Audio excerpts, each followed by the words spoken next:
A6. It's a misfire issue.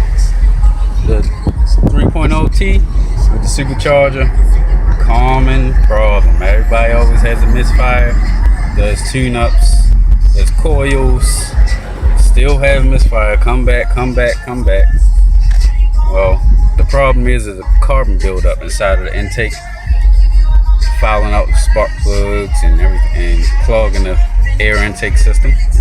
All you want to do is do a major air injection service. Also, you might want to take the supercharger up, replace the intake gaskets, and clean the actual cooler internally of the supercharger for airflow. And also there's some secondary throttle plates you want to clean up and decarb real good. But all it is carbon buildup that's causing a misfire. So you start there, do that, and you'll be good. All right.